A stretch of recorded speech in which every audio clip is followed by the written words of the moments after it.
नमस्कार दोस्तों, आप सभी का स्वागत करता हूं आपका अपना चैनल ऑनलाइन स्टडी विद कमल में। आज फिर रुख करते हैं बिहार की तरफ, जहां होने वाली है इंजीनियर की भर्ती। तो चलिए देखते हैं इसमें कितने पद हैं और क्या उसका उम्र है और शैक्षणिक योग्यता क्या मांगा गया है और कितने फीस लग रहे हैं। सारा कुछ इस वीडियो में बताएंगे, तो बने रहिए इस वीडियो के लास्ट तक। तो अभी तक हमारे चैनल को सब्सक्राइब नहीं किए हैं तो प्लीज़ चैनल को सब्सक्राइब कर लें और बेल आइकन को भी दबा लें, ताकि कोई भी नोटिफिकेशन मिलते रहे आपको सबसे पहले। तो चलिए देखते हैं। बिहार लोक सेवा आयोग पटना, ठीक, यहाँ से दिया हुआ है बहाली। तो इसमें देखिए इंजीनियर पद का दिया हुआ है, ठीक। इंजीनियर जो विद्युत अभियंत्रण के कुल पदों की संख्या कितना है, 287, ठीक, 287 पद हैं। और पद का क्या नाम है, विद्युत अभियंत्रण, विद्युत इलेक्ट्रॉनिक इंजीनियर है। इसके लिए पद का आवेदन मांगा गया है। तो चलिए देखते हैं। अनारक्षित के लिए कितना, 116 सीट है।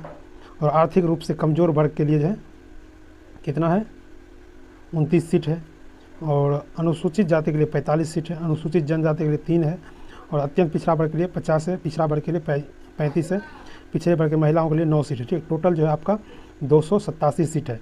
इनमें महिलाओं के लिए 35% शैक्षिक आरक्षण के फलस्वरूप अनुमान्य पदों की कुल संख्या, ये जो है ये 35% महिलाओं के लिए है इसमें से। तो चलिए टोटल पद है आपका 287 हो गया, ठीक। तो सबसे पहले इसका उम्र की बात कर लें। तो उम्र, इससे पहले वेतन की बात करें। वेतन आपको दिया जाएगा 57,700, ठीक। वेतन जो है 57,700 रुपये मिलेगा। शैक्षणिक योग्यता देख लीजिए। शैक्षणिक योग्यता क्या होगा आप में, एलिजिबिलिटी के लिए क्राइटेरिया क्या होगा। विद्युत अभियंत्रण में BE, BTech, BS और BSc और MI और MTech, MS अथवा एकीकृत MTech, जिसमें से किसी भी एक डिग्री में प्रथम श्रेणी अथवा समकक्ष हो, ठीक। अगर ये अगर डिग्री आपके पास है तो आप अगर भरना चाहते हैं तो फॉर्म भर सकते हैं, ठीक। तो चलिए अब देखते हैं, आगे बढ़ते हैं। देखिए आगे दिया हुआ है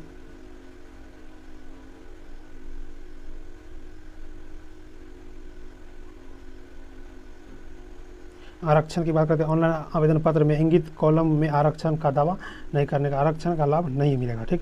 तो आरक्षण वाला जो है इसमें क्या देंगे, इसमें लगाएंगे अस्थायी निवास, मूल निवास प्रमाण पत्र और जाति प्रमाण पत्र, ठीक। अनुसूचित जाति एवं अनुसूचित जनजाति के उम्मीदवार को जो ये पत्र आपको देना ही पड़ेगा, ठीक। तभी जो आपको आरक्षण मिलेगा, नहीं तो नहीं मिलेगा, ठीक।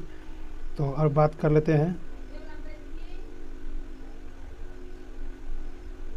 देखिए यहाँ है, साक्षात्कार में उपस्थित होने वाले सभी अभ्यर्थियों को साक्षात्कार के समय निम्नलिखित प्रमाण पत्र मूल में ओरिजिनल कॉपी सत्यापन हेतु प्रस्तुत करना अनिवार्य होगा, ठीक। जैसे कि आपका अथी होगा तो उस समय जो आपको ओरिजिनल सारा डॉक्यूमेंट्स लेके जाना पड़ेगा, ठीक। देखिए इसमें क्या है, मैट्रिक का प्रमाण पत्र लेके जाना पड़ेगा, स्नातक डिग्री प्रमाण पत्र लेके जाना पड़ेगा, स्नातक अंक प्रमाण पत्र लेके जाना पड़ेगा, स्नातकोत्तर का प्रमाण पत्र लेके जाना पड़ेगा, स्नातकोत्तर का अंक प्रमाण पत्र लेके जाएगा। ये सब सारा कुछ देख लीजिएगा, डाउनलोड कर लीजिएगा नोटिफिकेशन, उसमें पढ़ के जो भी ये सारा कुछ लेके जाइएगा, ठीक। उसके बाद बात करते हैं कितने फीस लगेगा। तो ये लगेगा 750 रुपये लगेगा सामान्य अभ्यर्थी के लिए, ठीक, जो कि जनरल कैटेगरी में आते हैं। और केवल बिहार राज्य के अनुसूचित जाति अनुसूचित जनजाति के लिए 200 रुपये है। कितना है, 200 रुपये है, ठीक।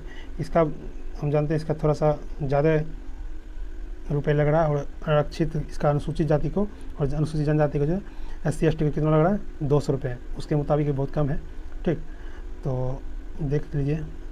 बिहार राज्य में अस्थायी निवासी, उसके बाद बिहार राज्य की अस्थायी निवासी आरक्षित अनारक्षित वर्ग महिला उम्मीदवार के लिए 200, महिला का भी 200 रुपया लगेगा, ठीक। दिव्यांग अभ्यर्थी के लिए जो 200 रुपये लगेगा। उसके बाद अन्य सभी उम्मीदवारों के लिए 750 रुपये ही लगेगा, अर्थात उसमें OBC हो गया, EBC हो गया, सारा का लगेगा 750 रुपये ही, ठीक।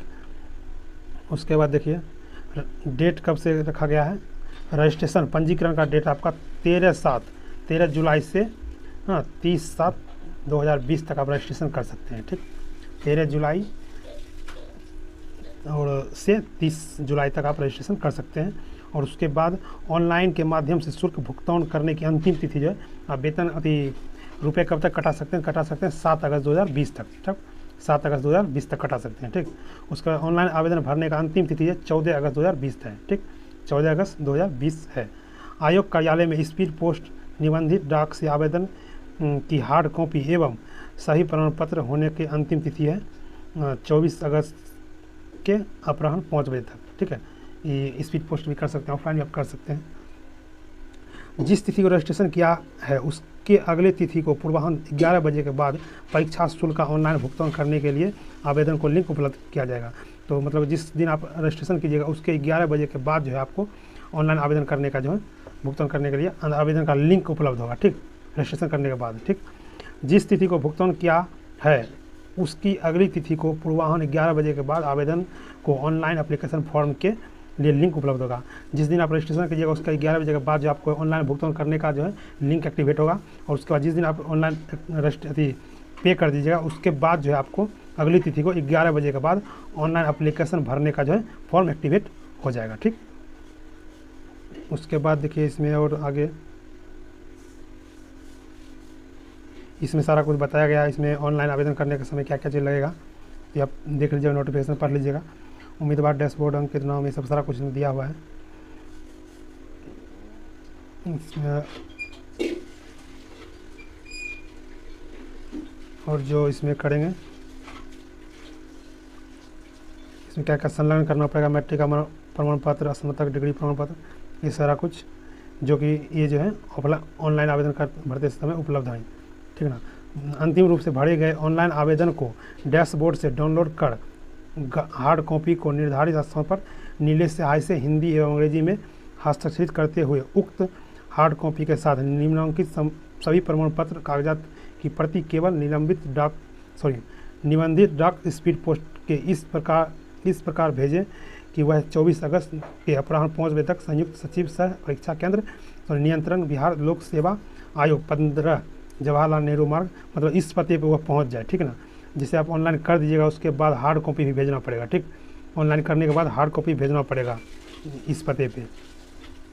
ठीक, हार्ड कॉपी भी भेजना पड़ेगा। उसमें देखिए भेजना क्या पड़ेगा, उसमें मैट्रिक का प्रमाण पत्र, उसका स्नातक डिग्री, स्नातक अंक प्रमाण पत्र, स्नातक का प्रमाण पत्र, सारा कुछ देख लीजिए। ये सब आपको भेजना पड़ेगा, जो जिसमें ऑनलाइन के समय दीजिएगा सारा कुछ आपको भेजना पड़ेगा। ठीक, यदि किसी भी अभ्यर्थी का डाउनलोड हार्ड कॉपी एवं सभी प्रमाण पत्र कागजात आयोग कार्यालय में निर्धारित तिथि तक नहीं प्राप्त होता है तो उक्त अभ्यर्थी का ऑनलाइन आवेदन अंतिम रूप से भरा नहीं माना जाएगा। जो ऑनलाइन आप कर दीजिएगा, अगर आपका हार्ड कॉपी नहीं पहुंचेगा वहां तक तो आपका आवेदन जो है रद्द कर दिया जाएगा, आपका आवेदन अंतिम रूप तक भरा नहीं माना जाएगा। ठीक ना।